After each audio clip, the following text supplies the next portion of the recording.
Welcome, fellow beekeepers. This is Jamie Walters, OSBA's Maumee Valley Director and News Editor. I'm pleased to announce OSBA's new live webinar training series. Live sessions are recorded on the second and fourth Sunday of each month, 7 p.m. through Zoom conference call. You're welcome to attend by making a reservation on OSBA's website at www.ohiostatebeekeepers.org. Go to the events page and scroll down to the event you would like to attend. Confirm your RSVP by filling out the registration form with your city, state, name, and email address.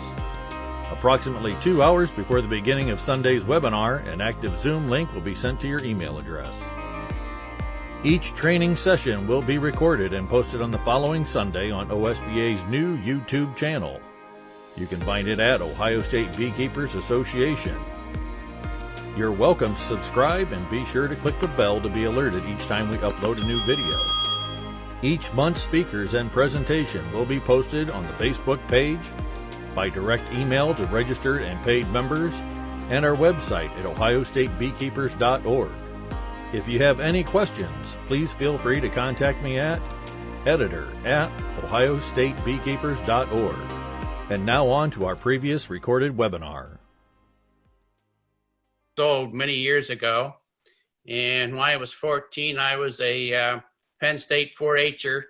I got my first package of bees from a good outfit, and back in those days I was very successful, and until I got to the Air Force. I went to the Air Force and got rid of the bees, got back into bees about 8 years later, and I was in bees for 20 years until about the time I was busy with a project at GM, and I got out just as the Varroa entered Ohio.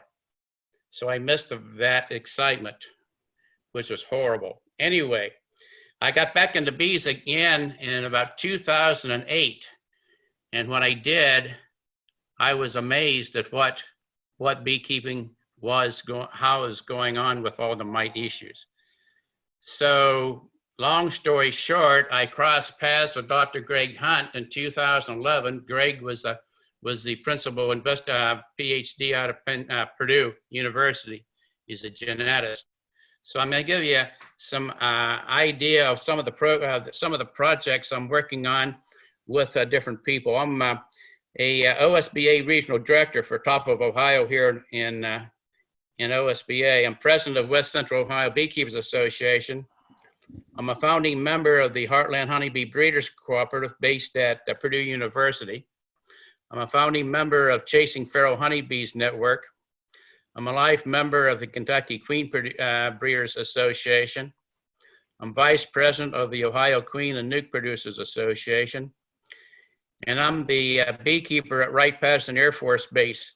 We have a lease with the Defense Department. I've got 2 yards of bees on Wright-Patterson, and because of the work we're doing with pollinators, Wright-Patterson is a Bee City, USA. And also a member of the Ohio Pollinator Habitat Initiative. I do their Facebook.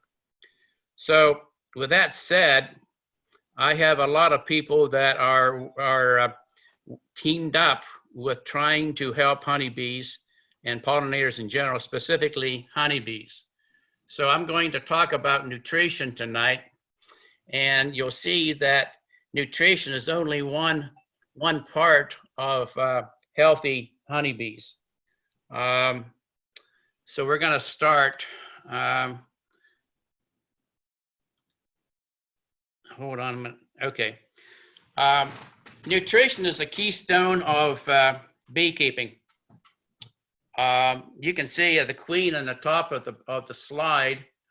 That queen is an unmated queen, and she was raised in a very healthy atmosphere.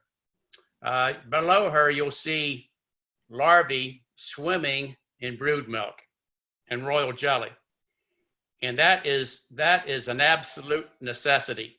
That is critical that the larvae, both the worker queen and drone larvae, are well fed. Never underfed. The drone weighs about twice as much as the workers. So they need a lot more food than the workers do. And you can see that worker down there below on the lower left-hand corner.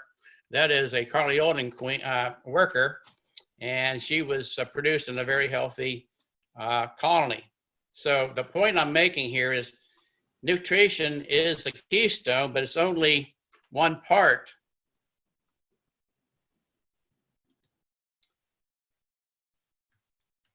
Jimmy, I can't advance. Click yours, Dwight. It's not advancing. Are you on the, it says you have control. Go ahead and do your right and left mouse. Okay, what do I turn my mouse on? I was using my mouse on my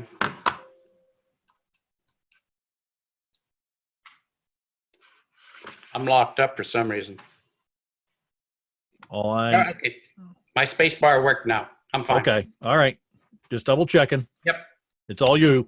Okay. You can see the triangle there. Nutrition's at the top. Varroa and the viruses that they vector are on the left hand on the bottom of the triangle. And then we have drone and queen problems. Now we blame the queen for everything. We always say, well, we have a poor queen. Well, was it the queen's fault, or did she mate with a drone that had issues, either a virus, or did he have bad sperm? Did he have unhealthy sperm? So we don't know. Sometimes we guess that, oh, it's always the queen problem. Not necessarily.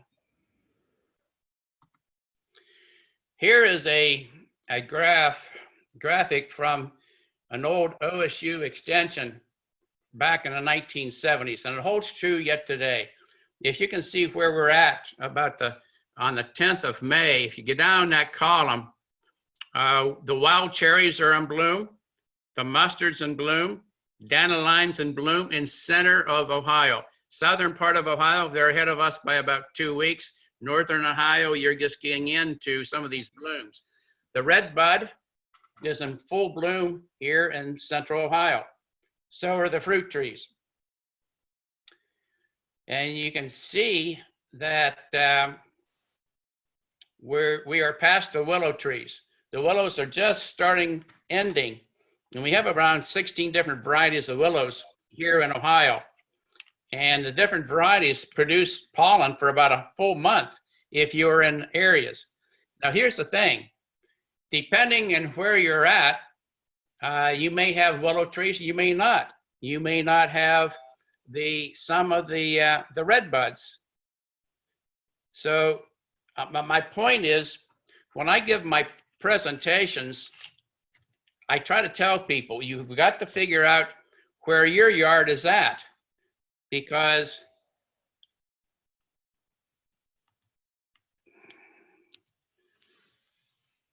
of the issues we're having now with row crop farming versus the old dairy farms that had just started disappearing in the 1970s. That barn and 3 silos are no longer there. They were long since destroyed.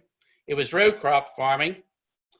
I have nothing against row crop farming, but when you have a monocrop like that for hundreds of thousands of acres, you need more nutrition, because if the beans do produce nectar and pollen, it's in the middle of July, if the conditions are right. Corn. Don't even think about putting any bees near a corn area. Doesn't work. Their pollen on their tassels extremely low. They'll starve to death. Back in the old days, that's a pasture field that had Belgian horses on it, and some. That's an Amish pasture field. But if you look to see the dandelions, besides the horses, you have the dandelions in bloom, and there were bees on those dandelions. 6 weeks later, same pasture field, white Dutch clover. Fantastic food for honeybees.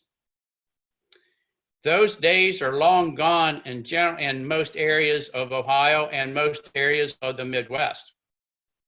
There are certain areas still have some of that. The Amish have some of that.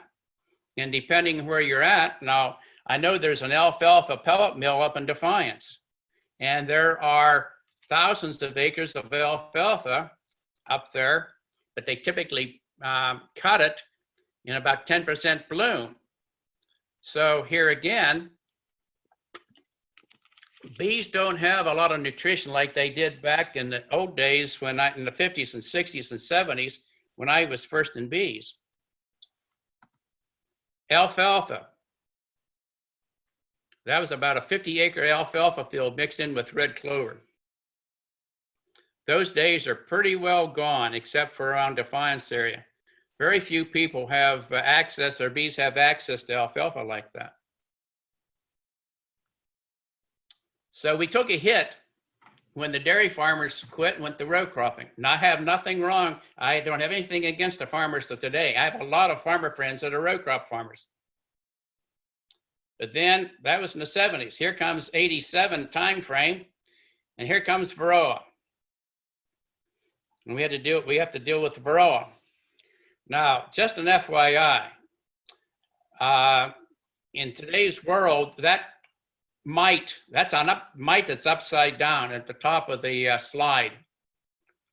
That mite is a healthy mite. It was alive when I took this picture. It's a digital picture. The one on the right-hand side, you can see that it's mites have 8 legs. 7 of its legs were chewed off, and the 8th leg is compromised. The mite on the left, the top arrow, the tip of that leg has been clipped by the bees.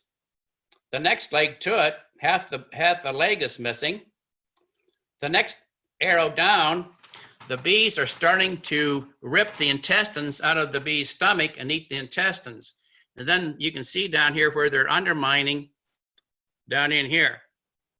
So the bees are starting to get very creative in killing the mites themselves. We have, in healthy colonies, we have colonies that are chewing at, let's say we have 20 mites on a screen bottom board drawer. 80% of them will have chewing behavior. Some of them have 90+ chewed mites. The bees are starting to kill the mites themselves naturally. And that has really progressed to the point where we're getting a lot of areas that we don't have to treat our bees anymore. Or we have to monitor in case we have a queen that has mated with some drones that don't have good chewing behavior or mite resistance, but we're getting better at it. You know, with the coronavirus that has been with us now for about 3 or 4 months, we're dealing with coronavirus like the bees have been having to deal with deformed wing virus as an example. Healthy diets. We have to have good nutrition, good protein, good carbohydrates, and water. That bull and cow had to have good mating in order for good successful conception. If they're using a bull for natural breeding. That bull was fed for 2 months with high protein before he was allowed to service about 38 cows. Then he's taken out of service, fed for 2 more months, and then he services 38 more cows to get successful conception on the first month. It's all about health, guys, both humans, honeybees, and livestock. We all need water, protein, and carbohydrates. And then the amino acids, the lipids, the fats, the minerals, and the vitamins. Bees are no different. Bees are just like livestock. If those of you who have been raised on a farm, you know what animal husbandry is like. Bees are no different. If you get a colony of bees, it's the same thing as a 4-H'er getting a lamb for her 4-H project with a dream of going to the state fair. No difference, but they got to be fed properly. If a worker doesn't get fed properly, it's got a lot of sensitivity to chemicals. It cannot fight the viruses. It can't do the waggle dance properly.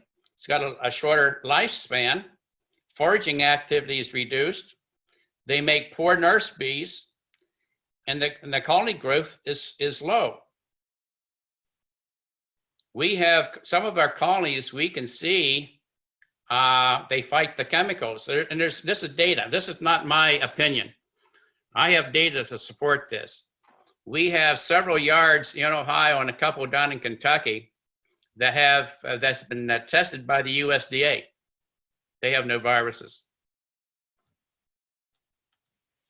Drones, they're underfed, small body size, and they produce their sperm. Their sperm is developed in the larval stage of their life cycle.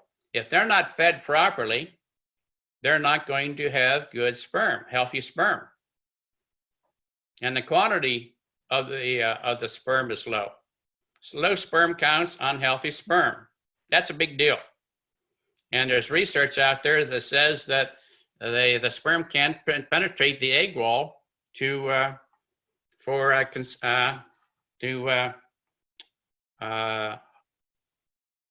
get the egg fertilized. And then they can't compete with healthy drones. So there's a lot of things going on with the workers and the drones, and then the queens. The queens have got to be produced from healthy eggs from the healthy queen mother to begin with. They have to be fed properly during their larval stage in order to look at the size, to be the size of that queen. That's a naturally mated queen on the left. You can see where her wingtips are. That queen lived for 3 winters before she was replaced and superseded. The queen on the right is an inseminated queen. Look at her tails. Larry Connor calls those 2 queens, they have alligator tails because they have long tails. There are a lot of queens that are purchased, that are not very larger than a worker. Those queens will not last very few months. You got to have healthy, long-lived queens. No viruses, no chemicals. And this can happen. As an example, with proper nutrition, nature makes it so that a queen, when she fills up her honey crop, she flies about 1 2/10 miles to a drone congregation area to mate with a queen or with a drone. Because nature does not want that queen to mate with her brother drones. They can only fly about 8/10 mile. It's all because of honey nutrition. The way the honey crops are, they can only fly an 8/10 mile, fly in the DCA for about 15-20 minutes. If they're unsuccessful, they have got to hurry up and fly back to the colony to fill back up with honey in their honey crop. If they don't get back in time, within 15 minutes, they're dead. Their drones are very fragile. And you can see that we have nutrition to maintain our own current weight. If you lose weight, if you're not fed properly, same thing with the livestock or insects. Monarch butterflies are the same way. Beekeeping is where your bee yards are located at. And in my travels around the Midwest, I see good areas of where bee yards would be located properly. I see areas that are not fit for bee yards. Did you look in our closet? Sammy. impacts honeybees, and also natural nutrition and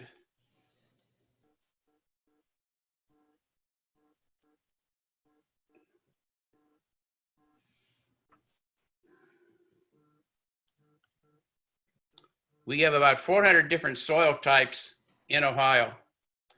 From the old fins, a fin is where the water bubbles up from the aquifer up to the surface. We have a lot of old fins that have dried up, and you can see the black soil. Where the glaciers were in western Ohio versus extreme eastern Ohio, and ancient lake beds. You travel around the country, especially right now where the fields haven't been planted yet, and look at the ground, whether it's blue clay to peat. My bees down at Wright-Patterson Air Force Base are on top of 8 feet of peat because it's an old fin where the Wright brothers did their flying. And from the Ohio River to Lake Erie, it's about 4 weeks difference in spring to summer and to fall.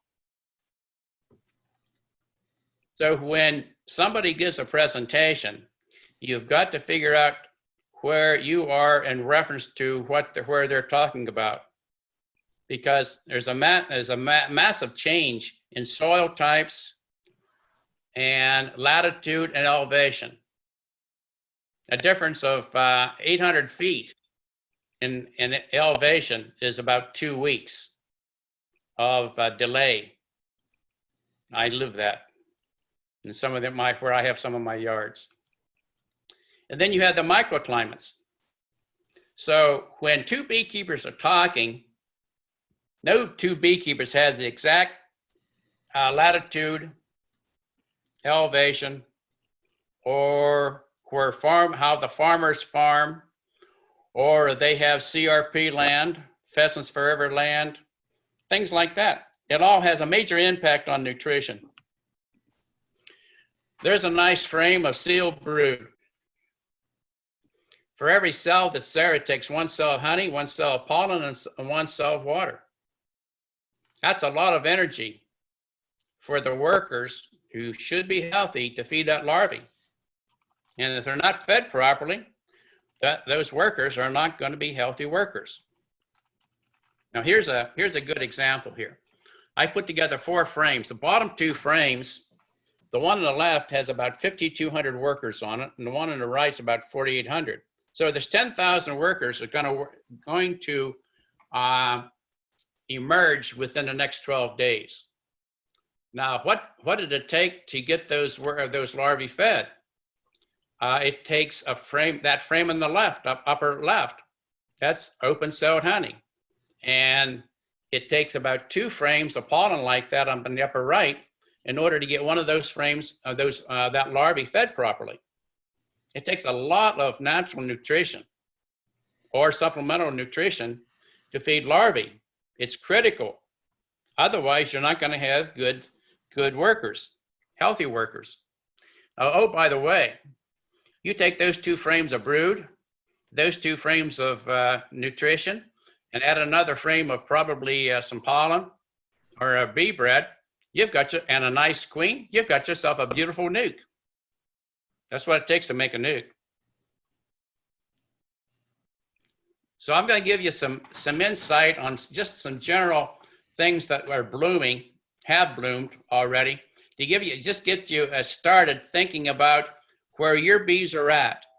Do they have skunk cabbage in your neighborhood within a half a mile? That's skunk cabbage, and inside you can see there's a flower. They bloom in February when it's cold, but inside that area is 60 degrees because the skunk cabbage roots create about 60 degrees warmth in order for their flowers to bloom in February. Not too many people have that. Some people do. Willows. That's one of my favorite trees because they start blooming about the middle of March in the center of Ohio. And if you have the 16 or 17 different varieties of willows will bloom. You'll have willow pollen coming in for a month, which we did in some areas of Ohio. I saw it. And here's a frame of willow pollen right there. I took that picture last year on April the 7th, 2019. That's what willow pollen looks like. Silver maple, February, early March. They bloomed for 2 days here in my area before cold weather and rains basically washed the flowers off. You have the sugar maples, where the maple syrup comes from. They're just finishing blooming up in the center of Ohio, up in the higher altitudes right now. They're just finishing blooming. You can see the pollen hanging there. That's what the flowers look like. And if you have a strong colony, some colonies will make sugar maple honey. Our friends at dandelions. Dandelions don't have a lot of value. They have a low value of protein, but there's a lot of dandelions and they produce a lot of honey. And they bloom at the right time to help the bees build up. Now, one of the things I'm noticing, some of the national organizations that have good lawns, they're allowing dandelions to grow. And I'm working with one of them to see if that is a management decision or whether they just don't care about dandelions. But I've noticed that there's a gasoline chain throughout the Midwest that I noticed dandelions are on their lawns, which is super. We need dandelions because they're at a critical point in the development of the bees in the spring. Now there's spring pollen, willow, and some dead nettle. You'll see some dead nettle pollen on a bee in a minute. Here's dead nettle. It's red. This is willow. And then this is the dandelion. That's a nice frame. That'll feed almost a complete frame of larvae over a matter of a few days. Now think about this. Well, I'll wait for a little bit here. Here's one thing that Barb Letcher helped me with. There's a girl, one of our girls on the dandelion, and the dead nettle's right here. But if you look at this little blue flower here, which the bees work, is a day flower. And then you can see over here is chickweed. There's a lot of chickweed this year. And the bees were bringing in a lot of chickweed pollen this year. And a lot of farmer fields were loaded with either dead nettle or chickweed. Some of the fields were mixed, acres of it. Here's some pellets from a pellet pollen trap. You can see this is spring. Look at the dead nettle, dandelion. There's the willow. Some of this on the green, I'm not quite sure what it is.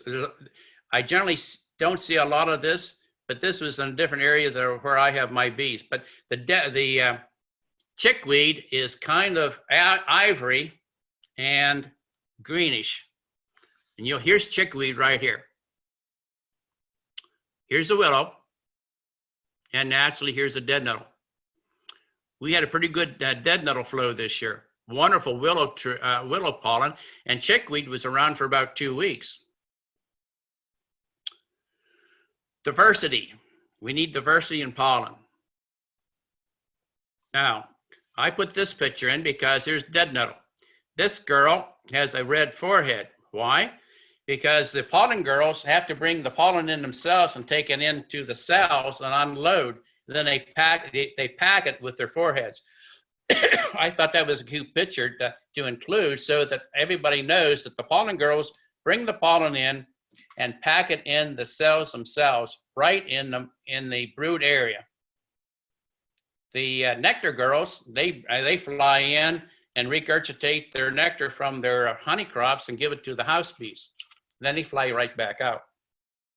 So the pollen girls have to work a little bit more. Here's about a 75-acre of radish that I took a picture of about 3 days ago, and the bees were on it.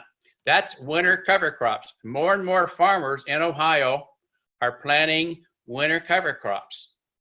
This is one variety, and it's radish. And it produces both nectar and pollen. It's good for the honeybees. Wild plums in bloom right now. Also, wild cherries in bloom. It's right now, full bloom. And the bees are getting a lot of nectar. Now you can see this pollen here is ivory greenish and more greener than the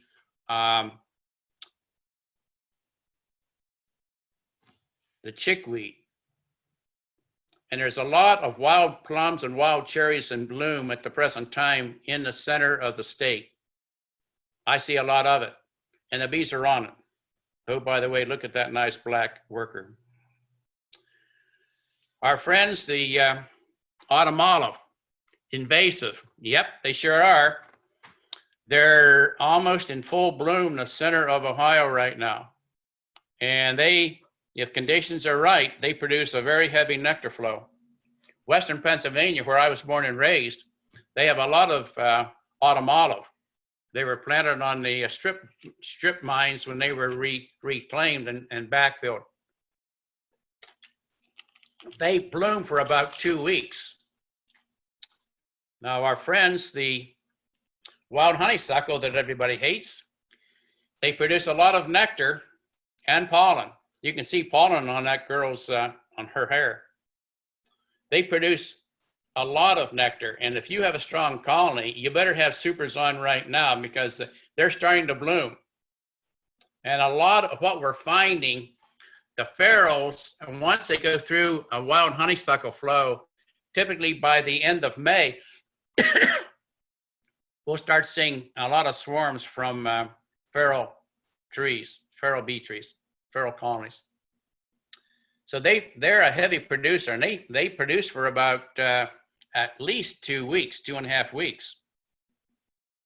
A lot of pollen, very critical, because we need those to, everything up so far that I've shown you, this is a build up, getting the colonies ready. If you do the proper management, you have swarm control, you'll be able to get a good crop from, you typically get from whatever your favorite areas are that you get your main honey crops from. And everybody's different.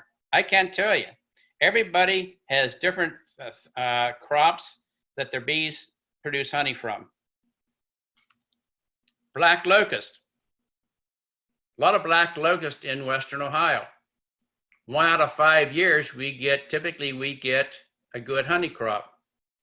The black locusts typically bloom around the last week in May, first part of June, bloom for about 10 days. If the conditions are right, colonies could produce over 100 pounds of black locust honey.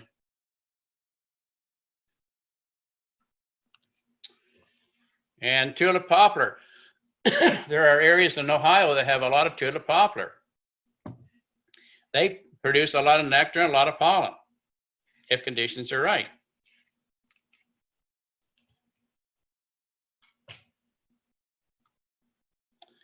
The basswood and the linden.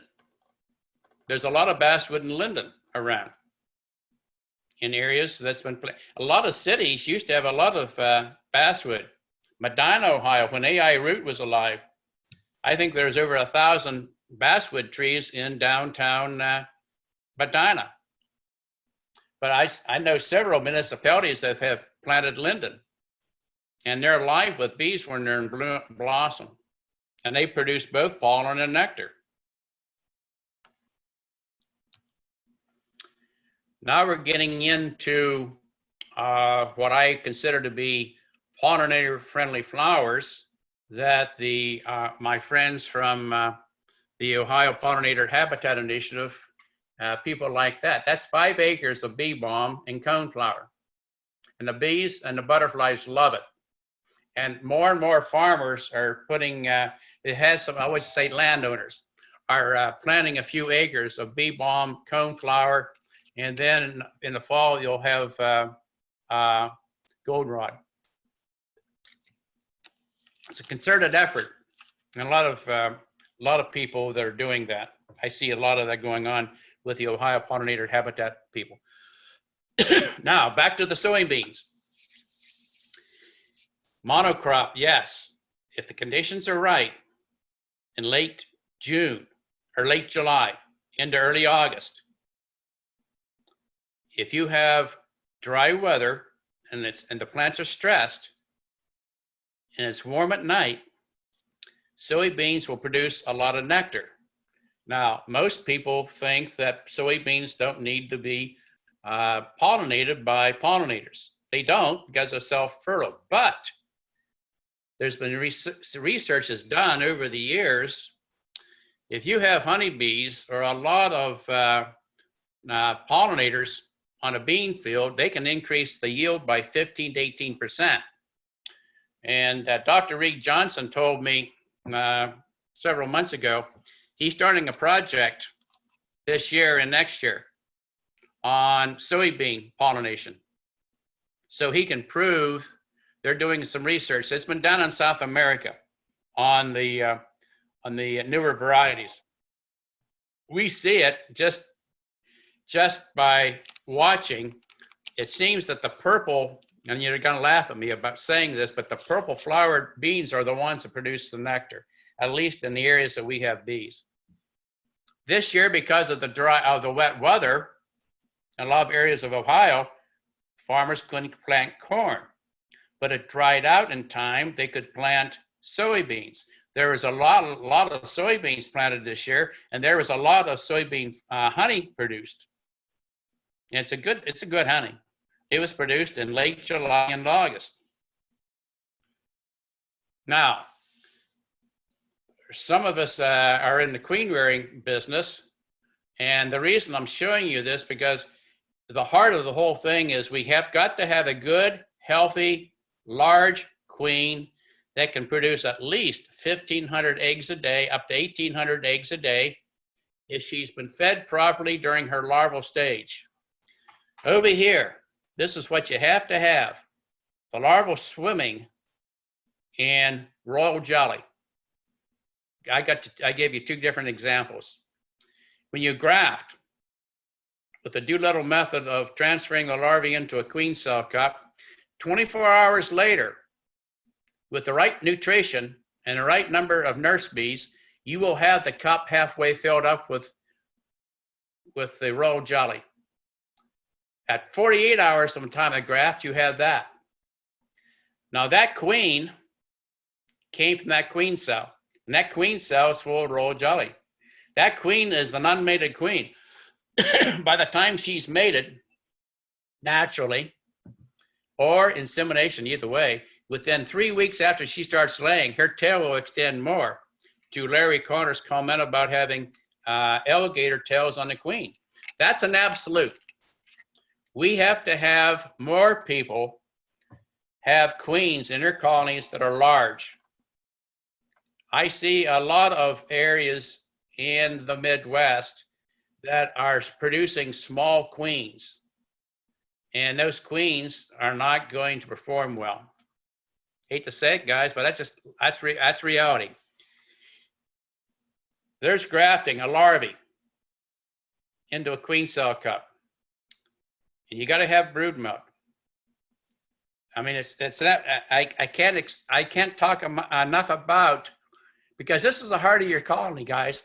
If you buy queens, they should be that size. The question you need to ask them is, where did they make their queens? With healthy drones that were fed properly, with good genetics? That queen was produced from that row of queen cell cups. Look at the royal jelly, jam full. Look at the size of that queen cell. And that queen and her sister queen came from that. They both lived for 3 winters before they were superseded.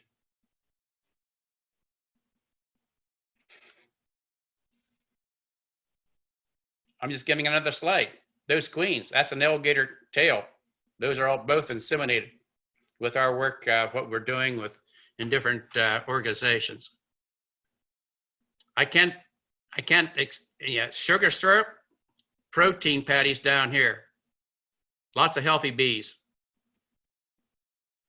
If you don't have this going on with your queen production, you buy a queen that's small, not mated properly, or mated with drones with virus, your colony's going to fail. Those queen cell cups there, the queen cells are sealed, small cells, not enough royal jelly. Those queens, I wouldn't give you 5 cents for them because they're not going to work. The colony's got to die slowly but surely, or superseed and hope they produce their own supersede your queen, and they'll mate with good stock where the colony's located at. Now we're going to get into frame reading. I know for a lot of new beekeepers, it's tough to get enough courage to go into the brood nest to look at eggs and larvae and see what's going on. And that's a matter of training and getting some confidence in your ability to do that. But you gotta have, this is what's called the protein interface. Bees always bring the pollen in this area of the brood nest. And here's where the queen's laying her eggs, in that area here. Above it is what is called the honey barrier. It's pollen here first. Honey is always above the pollen. So the next super up would have honey in it. That's an absolute. Here is a frame of star thistle or knapweed pollen, which is invasive. There is some of it in Ohio. The reason I'm showing it, I want to have some of you guys see how these workers are packing the pollen into this area here. Kind of cute, but I want to show you there's another type of pollen. Some of you guys may have that, not know it. This is the flowers, what the flowers look like. I'm getting you set so I can explain a couple things. Bees can only store about 600 square inches of pollen, max. On honey, they'll store honey everywhere they can. But on the pollen side, it's about 600 square inches. Now here's the thing. 600 square inches is about 3 frames of pollen. Well, let's say the queen is laying wide open and they have a lot of larvae to feed, maybe 9,000 larvae, maybe more than that. Along comes a week of rain. They'll go through those 3 frames of pollen in a very short period of time. That's why you've got to keep an eye on how much pollen your colonies have at any given time. Now here's a frame here. It's got sealed brood. You see the larvae. Down here, there are some eggs that have just been laid. They're about a day old. But look at where the bees have stored the pollen. Right around, close to where the brood nest is for the queen. And a little bit of honey up here. But I want to make sure you guys see this. So when you're looking at your frames in your colonies and read frames, that you should see what you're seeing here in the last few slides. Here's my favorite, wing stem pollen in August. That's a frame of will produce close to 5,000 winter fat bees that are starting to be produced in August, around the middle of August.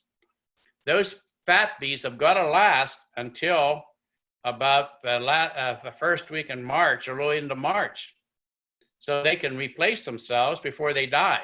Because the queen will stop laying sometime probably around the first, second week in November. She shuts down until about a few days after Christmas. She'll start laying a few eggs. All the while, so the fat bees have got to keep living and get ready to replace themselves for the following spring. So wing stem is a critical part of feeding protein to the colonies starting in August, around August the 15th. And we have a lot of wing stem scattered in different areas of Ohio. If you don't have, and if you're reading frames and you don't have protein, you've got to, this is an absolute. You've got to feed your bees with protein patties. These patties are low on the large side, but I knew this is a strong colony. Those patties would disappear within 6 days, so the small hive beetles wouldn't create a problem. There's another one right there. I was feeding them because they were low in protein. Look how they're eating. They're all over that protein. If they didn't have that protein, some of the larvae was going to go underfed. This is going to have repercussions down the road. You feed fondant. I feed fondant. A lot of people feed sugar syrup. Some people you take sugar and wet it, harden it, put it in that way. My buddies over in Indiana, a lot of them use sugar boards. What, buddy? Whatever you do, if you have a light colony coming out of spring, out of winter, or going into fall, you have to feed it. If you don't, the bees are going to starve, or they can't feed the new bees, so the old bees will die. Well, the winter bees will die, and your colony will dwindle, and they're dead.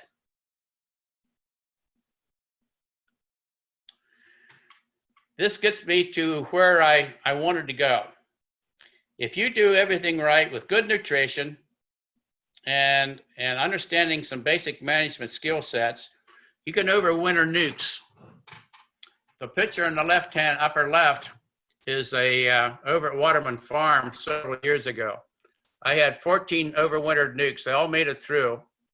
And Dr. Dewey Karen and Larry Connor were in town on March the 15th, and Barb and I and Larry and Dewey went through all those colonies, and Dewey was beside himself. He's Mr. Biology here in the United States.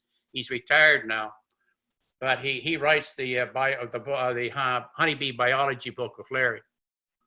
Anyway, you gotta have good fed overwintered bees.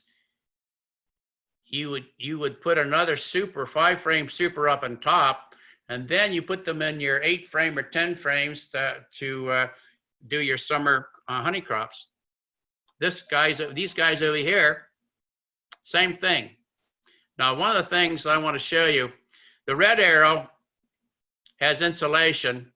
There's a plywood under it and a spacer right here, a vent hole. Here's where you can feed in the wintertime. Anytime it's 40 degrees, if they're light, you can put fondant in there or something dry, no wet. You cannot feed wet sugar syrup in the wintertime. They can't reduce it, they can't drive the moisture out of it. So the big thing here, my point is, you have got to have good nutrition. Now that's only one part of the whole key, because you have to have areas where you don't have a lot of, how should I say, not locally adapted stock. You got to have good stock that's locally adapted. I guess I'll just say it outright. Don't bring packages in. You can do that, guys. I have several clubs in Ohio that are, and Jamie's doing it also. We have several clubs in Ohio that are not using packages, and their overwintering success is great. And they're in good areas of natural nutrition, and life is good. Now, here's the thing about the symbiotic mutual relationships between the pollinators, the plants, wildlife, and humans. The flowers depend on the bees or the pollinators to set seed, to perpetuate their species. The bees depend on the flowers for nectar and pollen to perpetuate their species, and on the pollinators, same thing. We humans and the wildlife depend on the flower seed, which is the fruit and the veggies, to maintain a healthy diet and to perpetuate our species. It's all about healthy diets. It's very simple. You got to think about it, though. We're responsible for our own food supply. This is the beginning of a pollinator plug garden. that's on my property. I'm gonna have around 250 of these. We're in the process of flipping all the old flower beds over to pollinator flower plug. Here's what the plugs look like. And here's what the results are. This picture was taken last year on July 28th at mile marker 70 on Interstate 70. I was on my way over to the state fair. I stopped and took a picture. Those are plugs planted in early May. And in July, that's what it looked like. There's another plug garden later on in the year. That's New England aster. Boneset was in there earlier, full of monarchs, butterflies, bumblebees, honeybees. My point is, between the CRP, the Pheasants Forever guys, we've got to get pollinators and honeybees, and specifically more food for them, because we don't have the pasture fields like we had back in the 30s, 40s, 50s, and 60s before the farmers switched over to row crops. So we have to help the pollinators. There's a lot of effort going on. There's the Ohio Pollinator Habitat Initiative that I'm a member of. I do their Facebook. And there's the Pheasants Forever sign. If you're, some of you guys have probably been to the Farm Science Review. On Route 38 that crosses 40 at the entrance, on the western entrance, if you hop on a wagon during the Farm Science Review, the pollinator habitat guys, it's Mike Ritter over at the Gwynn. He's got several acres of plots to show people what they can do with small plots of their land. So in summary, beekeepers must understand their minor and major nectar and pollen flows. What I tell beginning beekeepers is, before you decide to get bees, you got to talk to some experienced beekeepers or farmers, or go around and for a year and see what you have in the area for your bees to live off of. Because some beekeepers put their bees in the wrong area and they don't do well. Just like farmers have got to feed their livestock, or they have to feed their row crops. And they have to always look for damage from insects, or farmers are constantly looking for, if they have a herd of whatever, dairy cattle, beef cattle, whatever, they're always monitoring to see if they have disease in any of the animals. We've got to do the same thing with our honeybees. We've got to feed them properly. We've always constantly looking for mite levels and act accordingly. If you have to treat, you have to treat. Get better stock. So eventually, what I see coming down the pike in a few years, if given in a given area, you're not going to have to treat much. But you always have to monitor your mite loads. It's an absolute. It's herd mentality. You've got to treat your bees like a farmer treats his, whether it's a hog, a farm, goat farm, whatever. Bees are livestock. You're in agriculture. So you've got to act accordingly. And I'm talking about just the nutrition tonight. The other things I'm skirting around are presentations, full presentations for an hour, 2 hours, alone on the varroa control and on queen and drone production. Those are all other presentations. It's going to take some time to get through them. You got to observe your bees closely. You got to monitor to go out and watch what the pollen's being brought in. You got to read frames.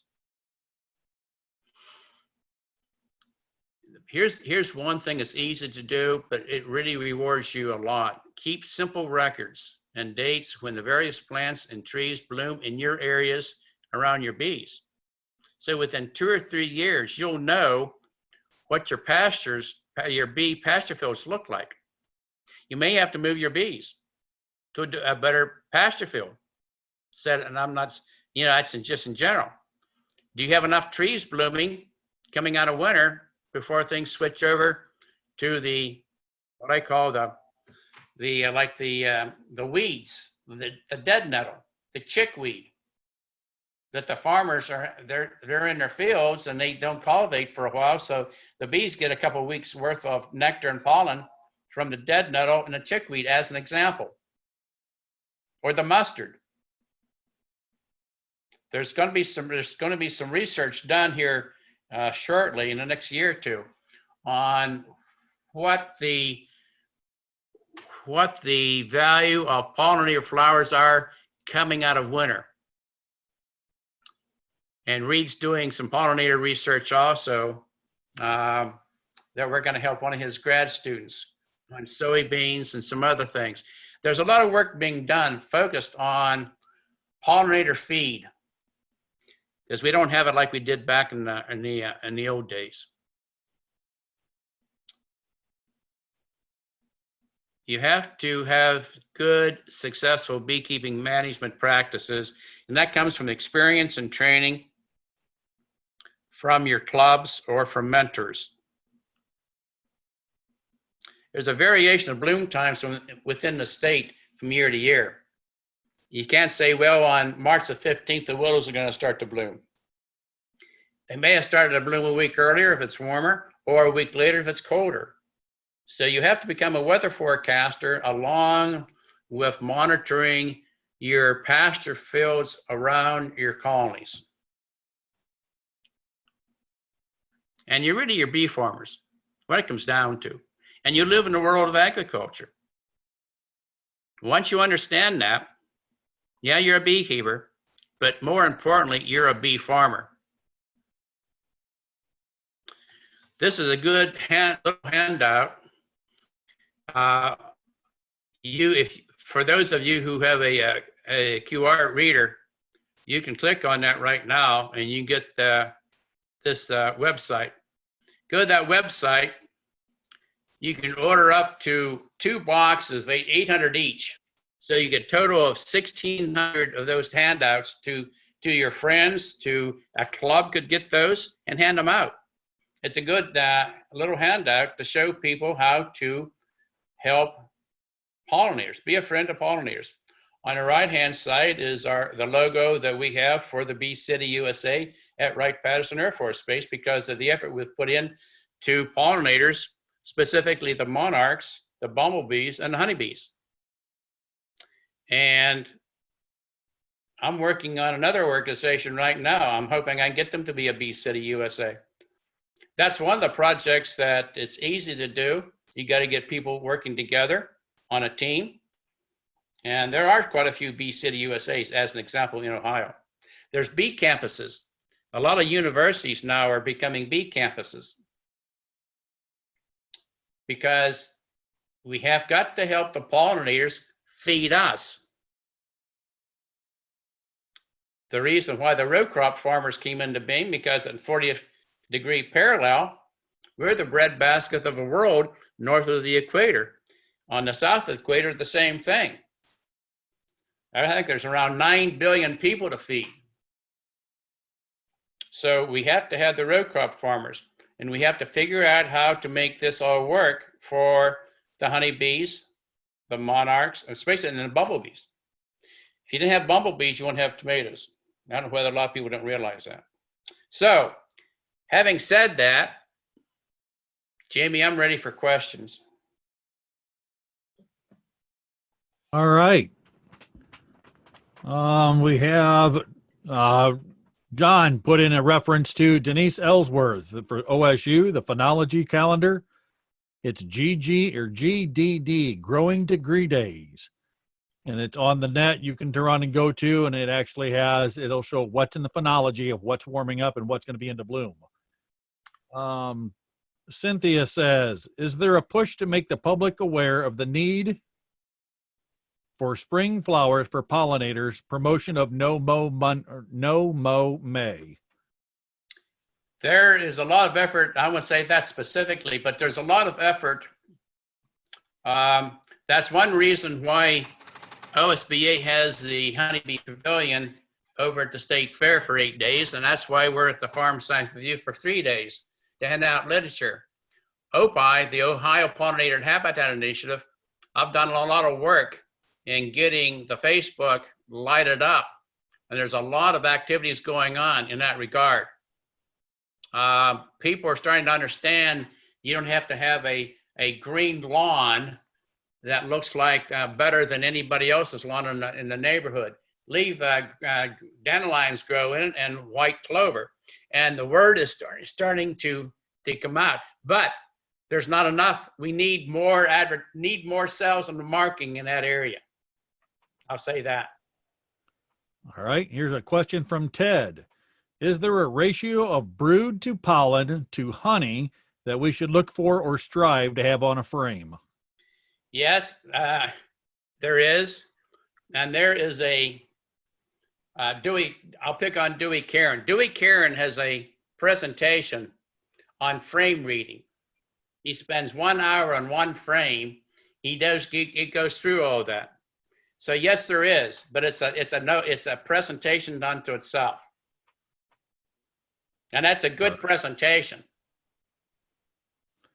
All right, I have one from Matt. Is there a way to plant pollinator flowers in a woods or wooded area? Plants do not do well in the shade. Seem like there might be an opportunity in some areas. This past spring, with a lot of help from Barb Bletcher, bless her heart, she's my flower girl. There were a lot of flowers in bloom this year in a lot of woods. In my travels around Ohio, I was surprised at the amount of wildflowers in the woods this year. To answer his question, I don't know how you could do that unless you'd have to ask Mike Ritter, who is the seed guy for OPA, for the Ohio Pollinator Habitat Initiative, and he heads up does a lot of work with the Pheasants Forever guy and the CRP guys. He does seed recipes for ODOT. You're going to see a lot of seeding for ODOT along the ODOTs this year. A lot of the interchanges are being seeded, but I can't really say about woods. That's an area that I don't know who would have the expertise on what to plant in woods. I'm sure there's somebody's out there. Maybe Barb can answer that when she does her talk in 2 weeks. I'm not sure.